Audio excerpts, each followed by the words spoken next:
लोढांच्या Peddar road इथल्या कार्यक्रमावरती आदित्य ठाकरे यांनी आज आक्षेप घेतलेला आहे।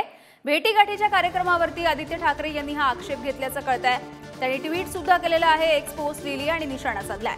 मंत्र्यांकडून आचारसंहितेचं उल्लंघन झाल्याचा आरोप आदित्य ठाकरे करतायत। तर निवडणूक आयोग कारवाई करणार का असा थेट सवाल सुद्धा आदित्य ठाकरेंनी विचारलाय। तर 30 वर्षांपासून इथल्या लोकांसोबत माझा जनसंपर्क असल्याचं लोढा यांनी म्हटलंय।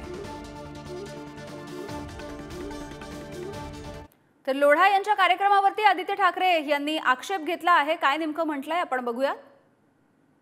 निवडणूक आयोगाला आचारसंहिता असताना अशा प्रकारे आचारसंहितेचं उल्लंघन मंत्र्यांकडून केलं जात असेल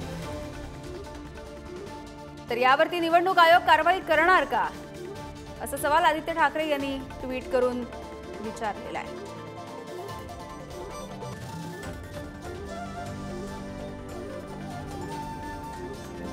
तर आदित्य ठाकरे यांनी आक्षेप घेतल्याच्या नंतर आता मंगलप्रभात लोढा यांनी स्पष्टीकरण दिलेलं आहे। या सगळ्याबद्दल ते काय म्हणतात आपण बघूया। गेल्या 30 वर्षांपासून मी सार्वजनिक जीवनामध्ये सक्रियपणे सेवा करत असताना सातत्याने लोकांशी संपर्क साधलाय। आज मी आदर्श आचारसंहितेचं उल्लंघन केलेलं नाही आणि मी ते कायम ठेवणार आहे। आचारसंहितेचा अर्थ जरी घरी राहणे किंवा सार्वजनिक संवाद टाळणे असा होत नाही। लोकांना भेटणे हा गुन्हा नाही असं प्रत्युत्तर आता मंगलप्रभात लोढा यांनी दिलंय।